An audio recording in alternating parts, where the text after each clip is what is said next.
Before we dive in, drop a comment and let us know where you are watching from. We'd love to hear from you. If you enjoy true crime stories like this, be sure to like the video, subscribe, turn on the notification bell, and share it with someone who'd love it too. June 28, 1984. The sun hadn't yet risen over Glassell Park, Los Angeles, when 79-year-old Jenny Vinkow made her way to bed. Her apartment on Sierra Bonita Avenue sat quiet in the pre-dawn darkness, windows open to catch the summer breeze. She lived alone, a widow finding peace in her golden years. By sunrise, that peace would be shattered forever. When Jenny's son arrived the next morning for their usual breakfast, he found the door unlocked. Inside, the scene was incomprehensible. His mother lay in a pool of blood, her throat slashed so deeply she had nearly been decapitated. The killer had entered through an open window, moved through her home like a shadow, and vanished into the California night. Nothing was stolen. No obvious motive. Just brutality that seemed to exist for its own sake. Los Angeles homicide detective Gil Carrillo stood in that apartment, studying the crime scene with a knot forming in his stomach. 20 years on the force had shown him humanity's darkest corners, but something about this felt different.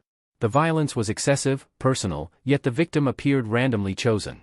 It was the work of someone who killed not out of passion or profit, but out of something far more dangerous, compulsion. The case went cold.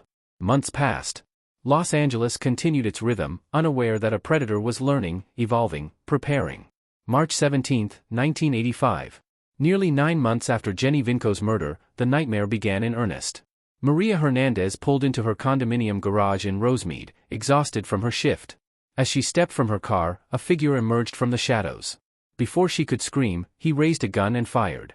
The bullet struck the keys she instinctively raised to protect herself, deflecting into her hand. She collapsed, playing dead as the man stepped over her body and entered her home. Inside, her roommate Dale Okazaki sat in the kitchen.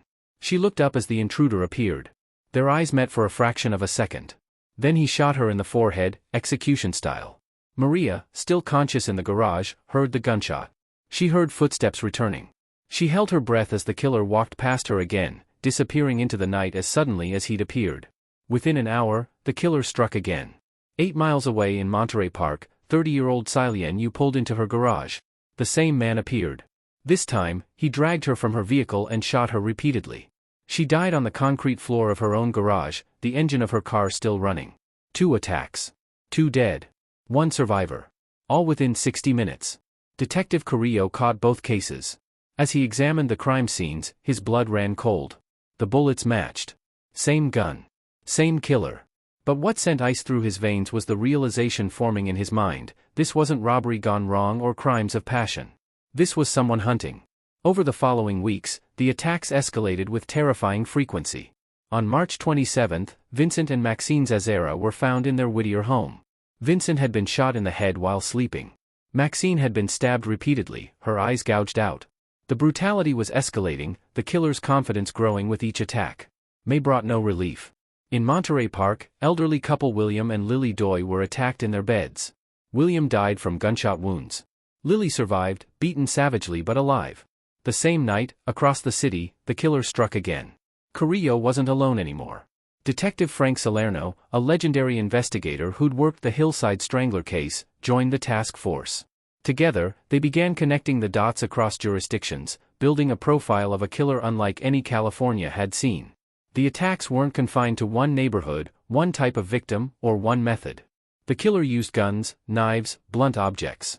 He attacked the elderly, young couples, children.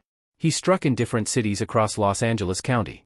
The only pattern was the lack of pattern itself, except for one chilling detail: many crime scenes bore strange symbols. Pentagrams drawn on walls. Satanic references left behind. And survivors who lived through the attacks reported the same terrifying detail: the killer had grotesque, rotting teeth and wild, penetrating eyes that seemed to look straight through them. The press had begun to notice. Headlines screamed about a serial killer stalking Southern California. Citizens bought guns, installed security systems, triple-checked their locks. But locks didn't stop him. He entered through windows, pried open doors, cut screens. He seemed to move through the city like smoke, appearing anywhere, anytime. By August 1985, the body count was climbing into double digits. The entire region lived in fear.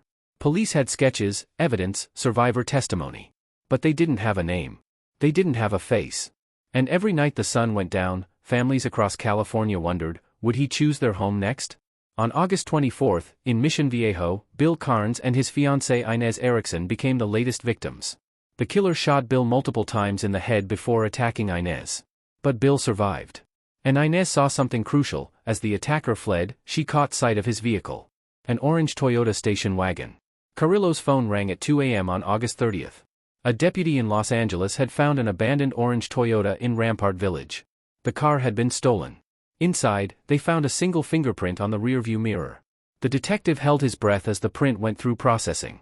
After months of terror, after countless victims, after a city held hostage by fear, they finally had something solid. The fingerprint came back with a match in the system. The Night Stalker had a name, Richard Ramirez.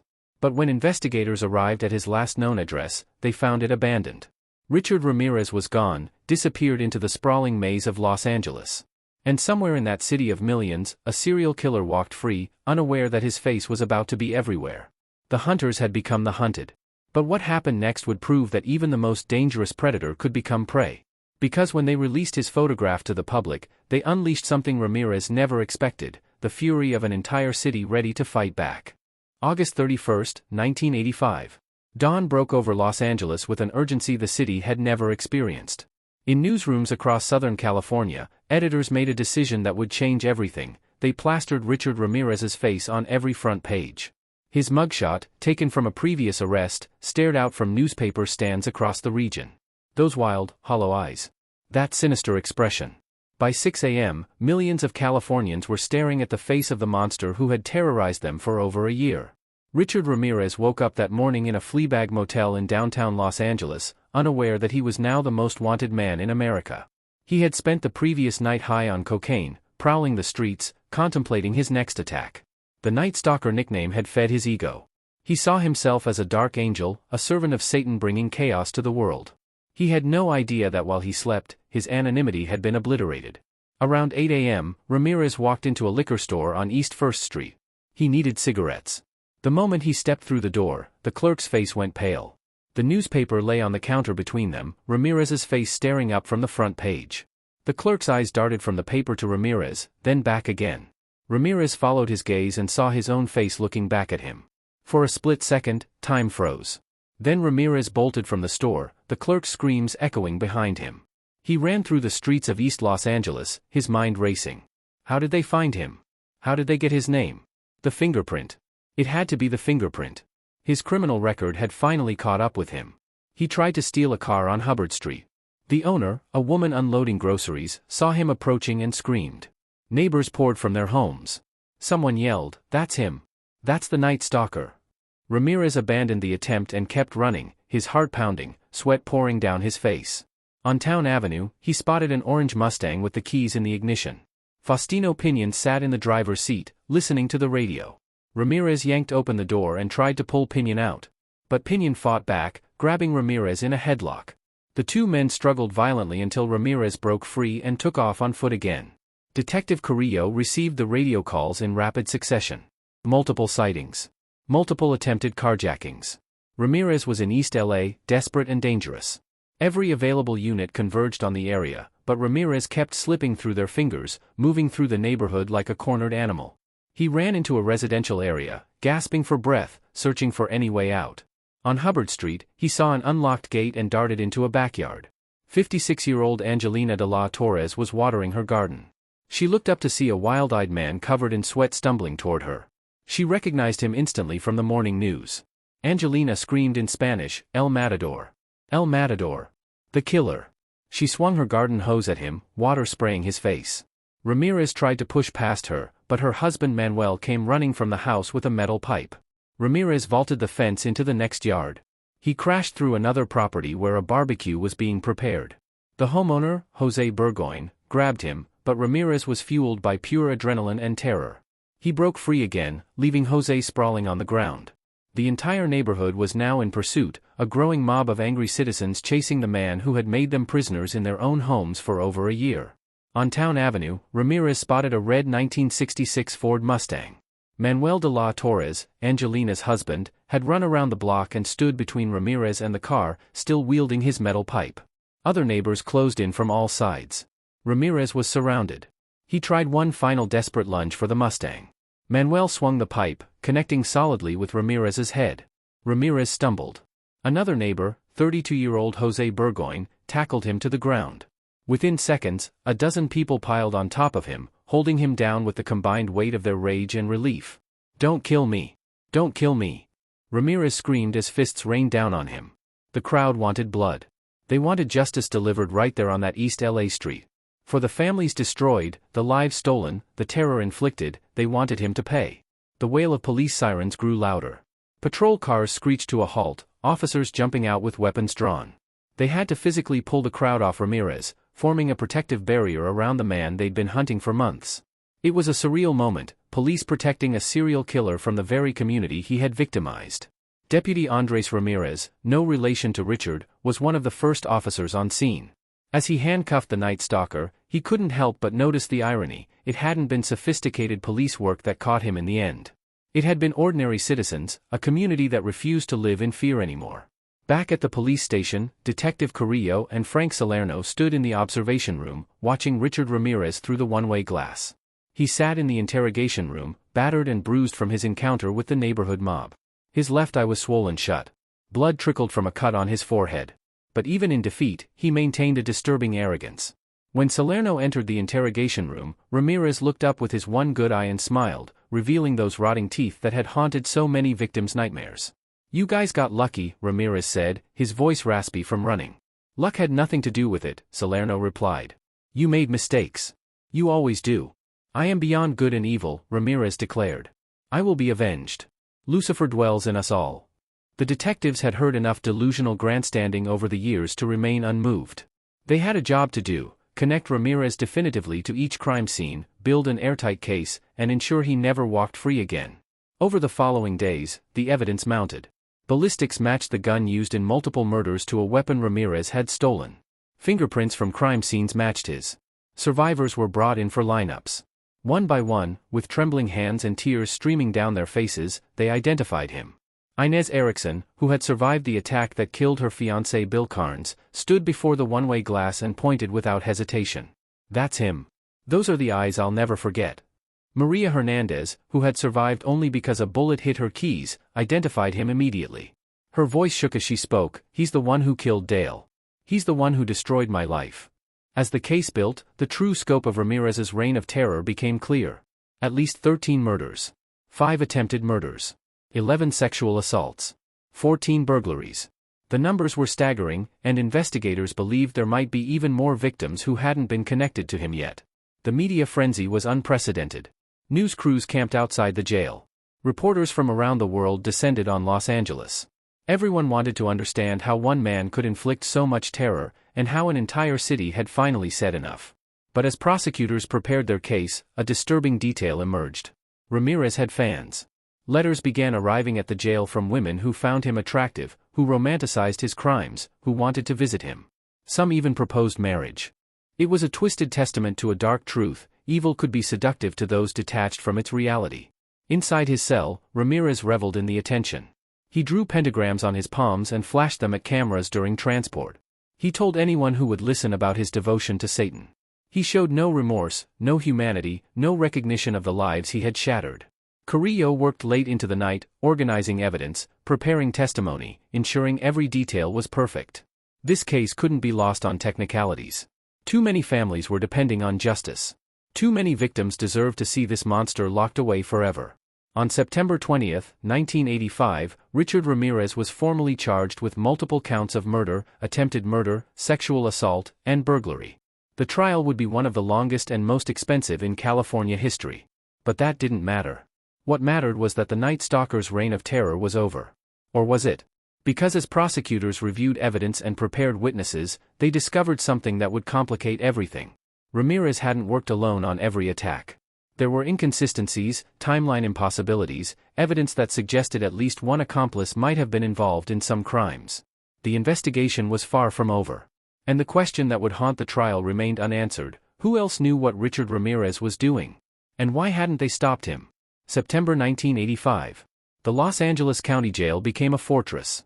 Richard Ramirez sat in solitary confinement, isolated from other prisoners who had made it clear that even among criminals, the Night Stalker was despised. Death threats came daily. Guards intercepted weapons smuggled in by inmates hoping to deliver their own form of justice. Ramirez seemed to enjoy the attention, the notoriety, the fear his very name still generated. But while he reveled in infamy, prosecutors Philip Halpin and Alan Yokelson faced a monumental challenge. They had to connect Ramirez definitively to 13 separate murders across multiple jurisdictions, each with different evidence, different witnesses, different circumstances. The sheer scope of the crimes made building a cohesive case extraordinarily complex. Detective Carrillo and Frank Salerno worked around the clock, re-interviewing witnesses, re-examining crime scenes, searching for the thread that tied everything together. What they discovered painted a picture of a killer far more calculating than anyone had realized. Richard Ramirez had been born in El Paso, Texas, in 1960. His childhood was marked by violence and trauma. His older cousin Miguel, a decorated Green Beret who had served in Vietnam, would show young Richard graphic photographs of women he had tortured and killed during the war. Miguel's influence was profound and poisonous, introducing Richard to a worldview where violence was power and cruelty was entertaining. At 13, Richard was present when Miguel shot and killed his own wife in a fit of rage. The trauma warped something fundamental in Richard's psyche. He began using drugs heavily, dropped out of school, and drifted into petty crime. By his early 20s, he had relocated to Los Angeles, living on the fringes of society, supporting his drug habit through burglary. But burglary evolved into something darker. The thrill of entering homes while people slept became sexual for him. The power over vulnerable victims fed a growing compulsion. And somewhere in his cocaine-fueled delusions, he convinced himself he was serving a higher power, Satan himself. As the investigation deepened, detectives discovered Ramirez had kept journals and sketches. In them, he detailed his devotion to Satanism, his belief that he was beyond conventional morality, his conviction that killing was his divine purpose. It was the manifesto of a man who had chosen to embrace evil completely. The trial began on July 22, 1988, nearly 3 years after Ramirez's capture. The delay was necessary to organize the massive amount of evidence and testimony. Judge Michael Tynan presided over what would become a media circus unlike anything Los Angeles had seen since the Manson trials. Ramirez entered the courtroom wearing sunglasses, his hair long and wild. On his palm, drawn in ink, was a pentagram. He raised it toward the cameras and declared, "Hail Satan." Gasps filled the courtroom. Family members of victims wept. Ramirez smiled. Over the following months, the prosecution built their case piece by piece. Survivors took the stand, their voices shaking as they recounted the night the Night Stalker entered their homes. Inez Erickson described hearing gunshots, seeing Ramirez standing over her fiancé Bill Carnes with a smoking gun. Bill, who had survived but suffered permanent brain damage, sat in the courtroom in a wheelchair, a living reminder of Ramirez's brutality. Somkid Kovananth testified about the night Ramirez broke into her home, shot her husband in the head while he slept, then sexually assaulted her while forcing her 8-year-old son to watch. Her voice was barely above a whisper as she identified Ramirez. He stared at her without emotion, as if she were describing someone else's crime. The forensic evidence was overwhelming. Fingerprints at multiple scenes. Ballistics matching weapons. Shoe impressions from distinctive Avia sneakers found at several crime scenes, a relatively rare brand that helped establish a pattern. DNA evidence, still a relatively new technology in 1988, linked Ramirez to sexual assaults. But the defense, led by public defenders Daniel and Arturo Hernandez, faced an impossible task. How do you defend someone who had flashed satanic symbols in court, shown zero remorse, and been identified by multiple survivors? Their strategy was to argue mental illness, to claim Ramirez's drug abuse and traumatic childhood had left him unable to distinguish right from wrong. The prosecution countered with evidence of premeditation and planning. Ramirez had disabled phone lines before entering homes. He had worn gloves on some occasions. He had stolen strategically, taking only items he could easily carry and sell. These were not the actions of someone incapable of understanding his crimes. As the trial dragged on into 1989, bizarre incidents complicated proceedings. One of the jurors was murdered in an unrelated incident, requiring a mistrial declaration on some charges. Another juror was found to be a heroin addict and was dismissed. The defense requested delay after delay, hoping to find some angle, some technicality that might save their client from death row. Ramirez himself seemed bored by the proceedings. He would sketch pentagrams during testimony. He blew kisses at female spectators who had become groupies, showing up daily to catch his attention. The phenomenon disturbed investigators and victims' families alike. How could anyone find this monster attractive or romantic? On September 20, 1989, after 23 days of deliberation, the jury reached their verdict. The courtroom was packed beyond capacity. Armed guards surrounded Ramirez. Family members of victims held hands, praying for justice. On the count of murder in the first degree in the case of Jenny Vincow, how do you find? Guilty. On the count of murder in the first degree in the case of Dale Okazaki, how do you find? Guilty. One by one, 13 murder convictions.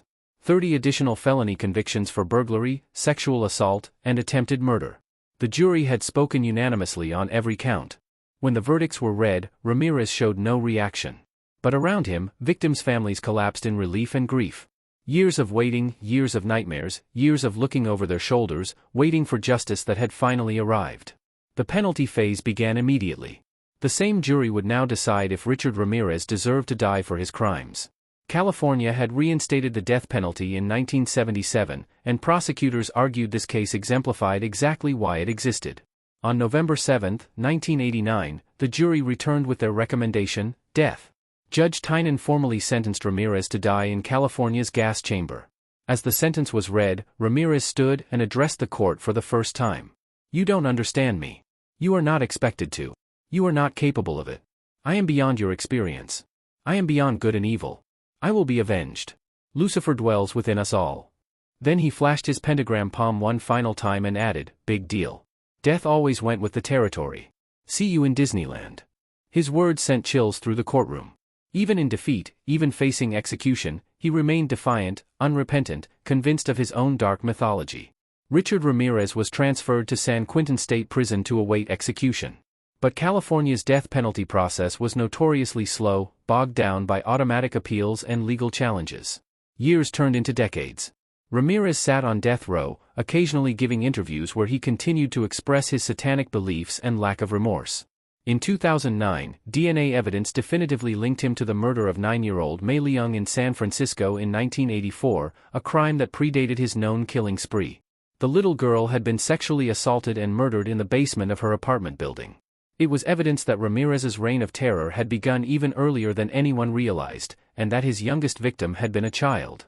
On June 7, 2013, at 5:15 a.m., Richard Ramirez died at Marin General Hospital.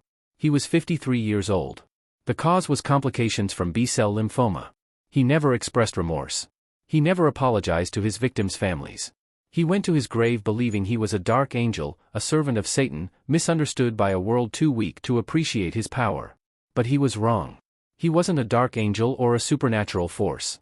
He was a damaged man who chose evil, who preyed on the vulnerable, who destroyed families for his own twisted gratification. And in the end, he died not through execution but through disease, his body consuming itself from within, as poisoned and corrupted as his soul. Detective Gil Carrillo, retired by then, heard the news of Ramirez's death while having coffee with his wife. He felt no satisfaction, no sense of victory. Too many people had suffered. Too many lives had been destroyed. 13 people murdered. Countless others traumatized beyond recovery. Families torn apart by grief that never truly healed. Frank Salerno, also retired, reflected on the case that had defined the final years of his legendary career. "We stopped him," he told reporters. "But we couldn't undo what he'd done. That's the tragedy of cases like this. Justice is necessary, but it doesn't erase the past." The survivors carried their scars forever. Some rebuilt their lives, found strength in surviving, became advocates for victims' rights. Others never recovered, forever trapped in the moment when evil entered their homes and changed everything. Today, the obvious sneaker prints are preserved in evidence. The case files fill an entire room at LAPD headquarters. Criminology students study the Night Stalker case as an example of how multi-jurisdictional cooperation and new forensic techniques can catch even the most elusive killers. But perhaps the most important legacy is this: the community that fought back. The neighborhood in East Los Angeles that chased down a serial killer and refused to let him escape. The ordinary citizens who became heroes because they decided fear would not rule their lives. Richard Ramirez wanted to be remembered as a dark legend, a figure of terror and power. Instead, he's remembered as what he truly was, a coward who preyed on the vulnerable until the community he terrorized rose up and brought him down. The Night Stalker is dead. But the courage of those who survived him, who caught him, and who testified against him lives on. That's the real story. Not the monster, but the people who refuse to let the monster win. And on quiet summer nights in Los Angeles, when windows are open to catch the breeze, the city sleeps a little easier knowing that particular nightmare is over. The Night Stalker's reign of terror ended not with a gunshot or a dramatic confrontation, but with something far more powerful, a community united, refusing to be victims anymore. That's justice. That's how California came together to catch a killer. And that's a story worth remembering.